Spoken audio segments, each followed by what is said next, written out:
Jenis-jenis media pembelajaran dengan mata kuliah media pembelajaran, dosen Nerdedi Kumolontang SSI MPD.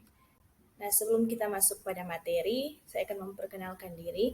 Nama saya Putri Wulan Teresa Posuma dengan NIM 2010539 Universitas Negeri Manado, Fakultas Ilmu Pendidikan, Program Studi Pendidikan Guru Sekolah Dasar.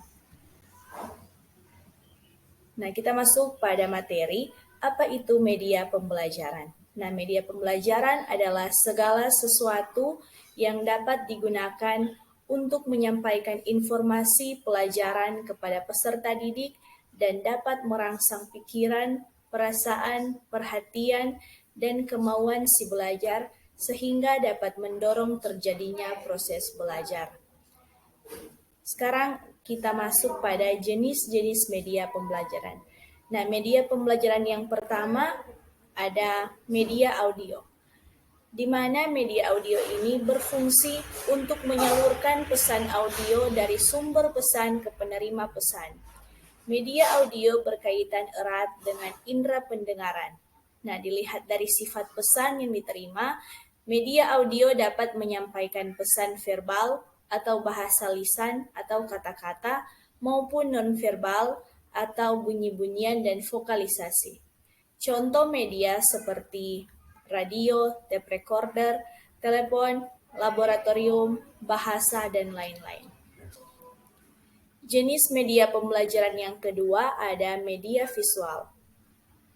Media visual ini adalah media yang hanya mengandalkan indera penglihatan. Nah, jenis media pembelajaran visual menampilkan materialnya dengan menggunakan alat proyeksi atau proyektor. Nah, selain itu, fungsi media visual ini untuk menarik perhatian, memperjelas sajian ide, menggambarkan fakta yang mungkin dapat mudah untuk dicerna dan diingat jika disajikan dalam bentuk visual. Media visual ini dibedakan menjadi dua, yaitu ada media visual diam dan media visual gerak. Media visual diam berupa foto, ilustrasi, flashcard, gambar pilihan, dan potongan gambar, film bingkai, film rangkai, OHP, grafik, bagan, diagram, poster, peta, dan lain-lain. Nah, media visual gerak berupa gambar-gambar proyeksi bergerak seperti film bisu dan sebagainya. Media pembelajaran yang ketiga yaitu media audiovisual. Nah, media audiovisual ini merupakan media yang mampu menampilkan suara dan gambar. Jadi tinjau dari karakteristiknya, media audiovisual dibedakan menjadi dua, yaitu media audiovisual diam dan media audiovisual gerak. Nah, berikut merupakan penjelasan dari media audiovisual diam dan media audiovisual gerak. Pertama, media audiovisual diam berupa TV diam, film rangkai bersuara, halaman bersuara, buku bersuara. Yang kedua ada media audiovisual gerak berupa film TV, film bersuara, gambar bersuara, dan lain-lain. Berikutnya jenis media serba aneka. Macam-macam media pembelajaran serba aneka merupakan suatu media yang disesuaikan dengan potensi di suatu daerah, di sekitar sekolah atau di lokasi lain, atau di masyarakat yang dapat dimanfaatkan berbagai media pengajaran.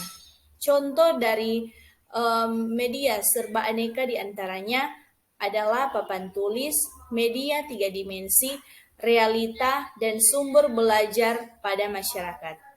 Nah, berikut merupakan penjelasannya. Pertama, papan atau board. Yang termasuk dalam media ini diantaranya papan tulis, papan flanel, papan magnetik, papan listrik, dan papan paku. Yang kedua, media 3 dimensi. Diantaranya model, mock-up, dan diorama. Yang ketiga, realita. Adalah benda-benda nyata seperti apa adanya atau aslinya. Contohnya pemanfaatan realita, misalnya guru membawa kelinci, burung, ikan, atau dengan mengajak siswanya langsung ke kebun sekolah atau peternakan sekolah. Dan yang terakhir ada sumber belajar pada masyarakat, di antaranya dengan karya wisata dan berkemah. Jenis media pembelajaran berikutnya ada gambar fotografi. Gambar fotografi diperoleh dari beberapa sumber, misalnya dari surat kabar, lukisan, kartun, ilustrasi. Foto yang diperoleh dari berbagai sumber tersebut dapat digunakan oleh guru secara efektif dalam kegiatan belajar mengajar dengan tujuan tertentu. Terdapat 5 macam gambar fotografi yang harus diperhatikan, antara lain: pertama, gambar fotografi itu harus cukup memadai. Kedua, gambar-gambar itu harus memenuhi persyaratan artistik yang tertentu. Ketiga, gambar fotografi untuk tujuan pengajaran harus cukup besar dan jelas. Keempat, validitas gambar, yaitu apakah gambar itu benar atau tidak. Dan yang terakhir, memikat perhatian anak, cenderung kepada hal-hal yang diamatinya, misalnya binatang, kereta api, kapal terbang, dan sebagainya. Jenis media pembelajaran yang terakhir ada peta dan globe. Nah, peta dan globe ini berfungsi untuk menyajikan data-data lokasi seperti keadaan permukaan, bumi, daratan, sungai-sungai, gunung-gunung, dan tempat-tempat serta arah dan jarak. Kelebihan lain dari peta dan globe dalam kegiatan belajar mengajar adalah: pertama, memungkinkan siswa mengerti posisi dari kesatuan politik daerah, kepulauan, dan lain-lain. Dan yang kedua, merangsang minat siswa terhadap penduduk dan pengaruh-pengaruh geografis. Dan ketiga, memungkinkan siswa memperoleh gambaran tentang migrasi dan distribusi penduduk, tumbuh-tumbuhan, dan kehidupan hewan, serta bentuk bumi yang sebenarnya. Nah, itulah materi dari jenis-jenis media pembelajaran. Diucapkan terima kasih.